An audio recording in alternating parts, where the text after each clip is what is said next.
Hey everybody, I'm Asian Funk. Welcome back to my channel. In this video, I'm joined by a really awesome guest. He's an author, a musician, and a comic book artist, Scott Koblish. Thank you so much for being here. Thank you. Thanks for having me. Yeah, like I said earlier, I'm a huge fan, really excited. I've met you a couple of times at conventions and you've just been like really great. This is a drawing challenge.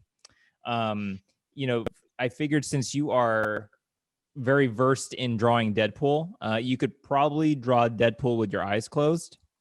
Probably. Yeah. So do you have a piece of paper and a pencil next to you somewhere? I do. Yeah, absolutely. Okay. Here's what we're going to do. And I'm going to do this with you too. So don't worry. Okay. So I'm going to set a timer for a minute. And you and I are going to have 1 minute to draw Deadpool with your eyes closed. Okay. All right. We can do that. Yeah, absolutely. So here's my paper. Right. I'm going to actually turn off my crazy piece of paper. You have your yes. So I have a piece of paper here too. So I'm gonna set a timer for 1 minute, and we'll just go ahead and it can either just be a head or a whole body, up to you. I should have practiced drawing Deadpool before I did this, but this was a last minute decision on my end. So all right, so I'm gonna start the timer. We have 1 minute. You gotta close your eyes and you just draw Deadpool, and let me just make sure the sound is on so that I know when the timer's done. Okay. All right, are you ready, Scott? All right, I am ready. Okay, 1 minute starts now. Okay. Oh boy, this is. Oh, it's not easy at all. Yeah. I feel like I've already messed up. Oh, I know I have already. So. Yeah. Oh, that's fascinating. That's really hard to do. Let's see. Did you start with the head? You know, I started with the head and I'm doing like the full body. Like, let's see what I get here. Yeah. I think I've lost where I started, but I'm gonna. That's fascinating. Yeah, it's kind of like a bit of a muscle memory, but. Yeah. I think the trick is to not lift your pencil from the ground. Oh yeah, I've already made that mistake a number of times already. So, boy, yeah, I don't know where. I should have made this 30 seconds. I think a minute is way too long. Oh, all right, time's up. Time's up. Yeah. Okay, time is up. Thank goodness. That was painful. Oh, all right. Okay. Oh wow. Okay. I'll go first. Is that okay? Yeah. I want to save the best for last. So let me pin my screen so I can show everyone. Okay. So here's my drawing. Nice. Awesome. Yeah. I don't know what was happening here. It just ended up it started to look like, a pair of balls, but but I knew what I wanted to do. Actually, this turned out way better than I thought. It turned out pretty good. Yeah. So tried to get his sword in there, and then a little homage to Spider-Man with the little little spider sense there. That's pretty good. All right, do you want to go ahead and let me pin your screen really quick? Hold on. Here we go. Oh wow. So yeah, I lifted up my pencil a couple times. I think that's what happened. That's incredible. Yeah. And I can scan it and send it to you if you want. Yeah, I would love that. That is amazing. How did you I can't believe you did the belt. Yeah. With a grenade or something? Yeah, I shouldn't have tried to do the belt, but yeah, it turned out all right. I lifted up my hand a couple times. And yeah. Wow. Okay. I think, well, let's say you're the winner there. You're known as a Deadpool artist. It always comes up. Do you know when that even started? Like, how did that even, become a thing? Yeah, so I did some inking on Deadpool in the 90s, but it was always emergency kind of thing. Like, I'd walk into the office and they'd say like, oh my God, we need 4 pages done quick, like tonight. Oh. So like I had done some stuff on Deadpool, but then I had an editor, Jordan White, who I had done some things with before. And at some point, he asked me if I wanted to work on this one script. It was an inventory issue. Well, it was sort of like pitched as an inventory issue, as if it really was an inventory issue, but it was like issue 7. Okay. And and it turned out really well. I really enjoyed it. It was a lot of fun to do. It was as if Deadpool was kind of based in the 80s. And so I did a couple different options. I did like I said, like here's what he would look like in the 80s. Here's what he would look like in the 70s as a joke. Like here's what he would look like in the 60s. And as an Asgardian, and just little jokes here and there. And honestly, I wound up doing every single one of them over the next 5 years of those character designs, with the exception of a Western, which I had come up with, where he was just sort of dressed in he kind of looked like Jonah Hex, because Jonah Hex has that hideous side of his mouth there, all burned. And I was like, well, if Jonah Hex can walk around the interior West in the 1780s, then Deadpool can do that. Like, he just looks terrible. He doesn't have to have a mask on at all, just a cowboy hat. So, but that's the only one I didn't get to do. What do you do when you draw Deadpool that is like unique to the way you do it? Like, do you do something in his design that no one else does, or can you talk about that? Great question. So I actually, the first time I wound up drawing the version of Deadpool that was the current version of Deadpool, was I had been on the book for I would say about 8 months. Oh wow! Okay. I'd wound up I did a 70s Deadpool, an 80s Deadpool, like a 60s Deadpool, and after that I got to work on the character as he was running around in the current continuity. So that took me a little while to even draw what everybody else considered to be Deadpool, as opposed to just fantastic versions of Deadpool. Mm-hmm, mm-hmm. And I wound up sort of just creating a whole bunch of different costumes for him before I ever got on the regular book. It was the regular book. I should being the regular narrative, because right. When I first started with Deadpool, we were doing all these quote unquote inventory issues. Yes. As if these things had existed back in the 50s or the 60s or 70s or 80s. And you mentioned you have this hanging on your wall. I do. How many Deadpools are on here? Do you know, or did you just keep drawing? Yeah, I know, just because I had to count them all. There's 302 visible Deadpools.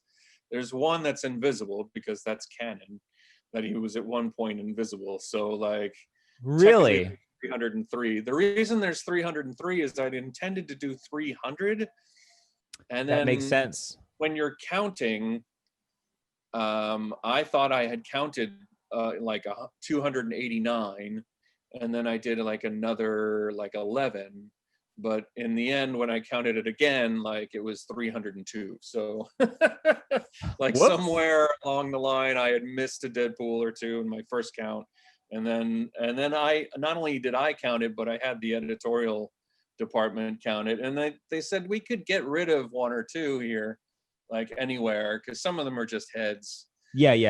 And but I was like, no, it's better if because I know if it was 299 that someone would come up to me at a convention and absolutely say, there's really 299, but if there's 302, then nobody can say anything. Exactly. Yeah. And I had lots of friends that were making, because this is for the 300th issue of Deadpool. I had lots of friends that were, they would come up to me and they say, well, for the next issue, you have to draw 301. Oh, that'd be pretty. You're like, so how long did this take? That one took about a week, about 6 days, wow. Something like that. Wow, yeah. The interesting thing about that particular cover for issue 300 was those are all canon. So those outfits crazy. And those versions of Deadpool are all throughout the entire run of Deadpool for 20 some odd years. They gave me all the PDFs okay. of the entire run. So I went through, I probably knew about, interestingly, I probably knew about 150 of them on my own. but like going through, you realize that there were just costumes that I had never ever seen before. Like there was Yeah. one where he was kind of dressed up in like a dragon outfit, so he was kind of like in the green kind of dragon like kind of thing, and then at times he was in like a bee outfit or a Did they count? They counted just even characters that showed up for one panel. Like they counted. Yeah, I did. Yeah, yeah. Wow. That was on me. Like I wanted to have 300 Deadpools, and basically like it was all just versions of either the costume or people who had sort of been alternate versions of Deadpool. So like there was a Deadpool that was like the Night of the Living Deadpool, Yeah. and in the end there's a woman who becomes like a Deadpool, and she's got like a sledgehammer. Like after Deadpool's killed, like she rises up and takes on the mantle of Deadpool. And I had her in there, and Wow. even for a little while there was a rainbow squad of Deadpool, so it was characters like Madcap and Hit Monkey and things like that. So I had those guys dressed up in there. There was one weird part of the series where Deadpool was split into 5 different people for like about 3 issues. One was a lady, one was a baby. Oh, yes. Like right. One was like a vigilante kind of guy. One was a superhero. So I put all those guys in there. Deadpool dressed up in like an X-Men outfit, so I put that one in there. At one point he was in an X-Force kind of outfit, which was gray and black, and I put that in there. At some point he merged with Howard the Duck, so I put him in there. Headpool and the Deadpool 2099 stuff that I did with those characters, like that was a lot of fun. So I put that stuff in there. How did you like even how did you like think to lay this out, right? Because did you just like start with one character in a corner and then just start building on that? I kind of picked about like 5 or 6 of the ones that I thought were kind of important, and then just built in there. Like, got it. There was it was a long process. Yeah, I can. There he is. Yeah, yeah, there's a gray one there. Yeah, I mean, like I just sort of built in from there and just went kind of like I think the one that was the 80s version of Deadpool, the X-Men one, the 70s one, the Lady Deadpool, and the main character. Oh, and the Ed McGuinness version of Deadpool. That's the ones that I started with, and then just went from there, So, okay, there you are. There we are. So here, So this was the first time I saw you. This was just last year. I can't believe it. And this was at Stockton Con, and this was a sketch you did for me, which was like amazing, really great. And I'm just like, I felt really silly because I was like, okay, you're known for drawing Deadpool, and I should ask you to draw Deadpool. Like I should have asked you to do that, but I was like, no, like because I'm not like the biggest fan of Deadpool, so I was like, just have him draw something I like. So I said, oh, can you draw Spider-Man? You did it, and it was great. And I was really happy with it. And then I started researching other sketches that you've done at conventions. Yeah. And I was just like, damn it. I could have had you draw a really awesome Deadpool, and I just chickened out and made you draw a Spider-Man head. And I was like, dang it. So like, if you're looking at these, can you talk about like when people come to you at conventions or whatever, when they request a drawing, do they give you some idea of what they want, or do you kind of go and just do whatever? Yeah, especially with Deadpool, a lot of people come up with some thought that they've got already. So, but then you can add stuff like I'm pretty sure that the person who did that Star Wars kind of ripoff, that they wanted to have it so that the logo was defaced in the way that was. Most people have some conception of what they want to do, but some people they're like, do whatever you want to do. So like there's a little bit of a back and forth. And at a convention sometimes I'll have like 17 sketches to do during a day, and all of them are slightly different in the needs and wants of the people that are trying to do it. Some people are very, very specific about what they want. Some people are less so, and some people they'll say like, oh, I want to have Deadpool and a narwhal, and you know, and you just sort of do that. I pretty much at least once a convention I get someone wants Deadpool and Spider-Man to kiss. So that's kind of interesting. And then like that is really interesting. I was gonna say, what's like the most requested? I guess that would be it, huh? Yeah, that's the one that pops up a lot. You know, I'm like, damn it. Of all the things that you could have done, and I didn't know at the time, and I apologize. Well, you know what? There'll be plenty more times. I'm sure that I'll be up there again. Yes. And when you do, I will ask you for the most ridiculous request. I will come up with something so crazy. Good. It's gonna take you all day. That's all right. Let's do it. Okay. If you had to give advice to an artist who was gonna draw Deadpool for the first time, what advice would you give them? Deadpool's pretty easy to draw. There's no mouth or nose involved. It's all in his expression in the eyes, really. And then he's an interesting character. I think one of the successful parts of Deadpool visually, and I don't know, I've never spoken about this with Rob Liefeld, the guy that created Deadpool, but I think that Rob stumbled upon something that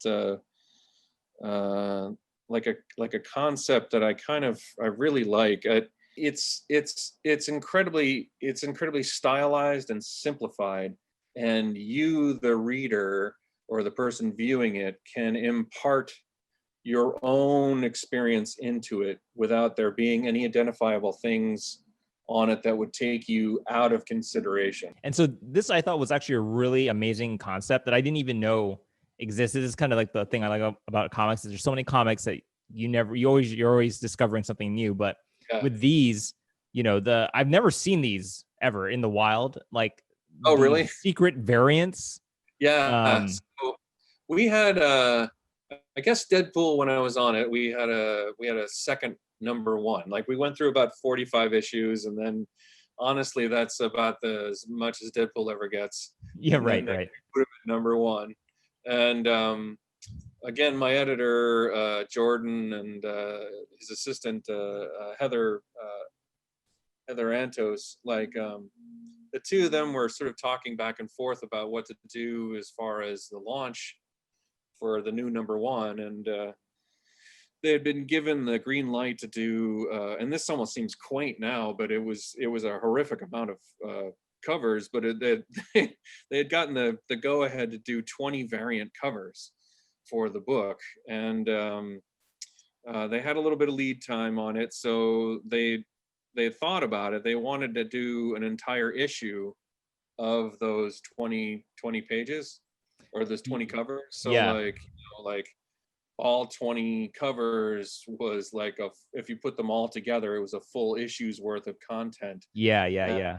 But I think that raised the price of, if you wanted to buy that, it raised it to about $100 for everybody. So I think that everyone, they were kind of skittish to do that, because that meant that people, if they wanted to read this Deadpool story, they'd have to pony up $100 that day that the first issue came out, and then also make sure that the retailer got all 20 of the variants right together. So I think that instead of that, they kind of were like, well, why don't we just do a variant cover for every issue, you know, of this one story?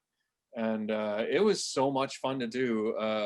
The only job that I had to do is I had to put the title of the book in there, because you have to put the title on it. Oh yeah. Oh my gosh, I did not even realize that. Yeah, and I had to put the UPC code in it. Yes. So yeah. That's where we wound up using the UPC code as a character. That's hilarious. Naming him, I think it was UPC 3PO or something like that. And so I had to make sure to leave a little bit of room for our names, but they wound up putting our names everywhere that they wanted to. Yeah, that's so funny. Yeah, so it was a continual story. We wound up doing it for 2 years. Oh, that's a long time. And, the only trouble is that we ran across was at some point somebody in the bullpen left or quit or something like that, and the person that replaced them didn't know what they were supposed to do with these variant covers for about, I guess it was about 2 months, but in Deadpool's time, we were putting the book out like every 2 weeks or so. So there's about 4 issues in between that doesn't have the variant, and that really torpedoed the whole concept. Oh, interesting. Yeah, yeah. But everything's in order. Like if you find them all. Sure. Eventually, it was reprinted somewhere, but But I have a question. Is this true? Yeah, go ahead. That this cover, this wraparound cover, has the most number of characters drawn and has like a Guinness World Record or something? Is that true? I have a Guinness Book of World Records for it. Yeah, it's the most. I think it's the most superheroes on a cover or something like that. There's 232 characters on that cover. I beat it sort of with the Deadpool 300, but we didn't try for the Guinness on that one. But right. I didn't know that they were going to do like a request to Guinness, because I would have put more characters. There's a little more room at the top. Oh yeah, there's absolutely tons of room. Yeah, I could have put more things in, but yeah, Jordan, my editor, put it in for the Guinness Book of World Records. And we kind of did like a search for a while to see if there had been more characters on a cover, like a wraparound cover. George Perez had done like an Avengers issue or Avengers Justice League issue where there were 197, but still short of the 300 or 232. Yeah. There was one like a G.I. Joe thing that was somewhere close, but we only saw that after I got the Guinness. There's a George Perez and Alex Ross 500 characters, but that one was for like this crazy, it was a fold out kind of. Okay. Yeah. That doesn't count. Yeah, it didn't count. So, but yeah, that was fun to get the Guinness Book of World Records for that. So, Yeah, it's just crazy because you're right. This doesn't look as packed as your Deadpool, wraparound yeah, one. well, that was it. I didn't know that they wanted to do that because, like I said, I've just got room. But what I wanted to do on that cover was just a friend of mine and I were talking about Deadpool getting married, because I'd kind of heard through the grapevine that Deadpool was getting married, and then I was like, oh, I would love to draw like. There's a famous Spider-Man and Mary Jane getting married. Yeah. And then they had done an actual ceremony at Shea Stadium. And then we were joking that, all the superheroes would be in the stadium. And I was like, that'd be really fun to draw. So like, I pitched it to my editor, and he was like, you're crazy. I don't want you to do that. And I was like, I want to do that. And he was like, all right. And that one took a long time. That took about 10 days. Because really, this one took longer than the Deadpool one. It took longer than the 300 one. I wanted to make it so that all the characters were up to date. So I had to go to the comic shop and then pull reference. So like Magneto is in a white sort of outfit there because the months around that time that comic came out, that was Magneto's outfit. Interesting. There were a whole bunch of characters that I had never really run across before. Like they had a different version of the Star brand, and I tried to put in all the characters for Agents of Atlas and yeah. Well, it looked pretty recent. Like there's a lot of I tried to iterations. I tried to make it all the characters, but I also threw in a couple that I knew were not, like there's a Marvel character called the Finn, from the 1930s or early 1940s, and I just threw him in there because I always liked the Finn. He's just a goofy. And wait, where's this character? He's up by Angel, and if you're looking at the cover up towards the right upper He's underneath Angel's wing. So there's a couple Madroxes, and then on the other side of that, it's he's in a grayish kind of outfit with a red stripe in the center. Just above him, that's the Wildfire version of it. It's over towards a little bit towards the left. There you go, up above. Right here, this guy. Oh yeah, that one. That's the Finn. Yeah. Scott, I had a blast. Thank you so much for being here. It was great to hear about your experiences and your background and just a little bit how you draw. Really fascinating. And yeah, I would love to have you back on the channel again to talk about more stuff. Sure, I'm always around. I'm working on a project that I'll try and announce something like at some point. So maybe I'll loop you in. Yes, please let me know and we can just chat about it. That'd be great. Awesome. Cool. All right, Scott, thank you so much for being here.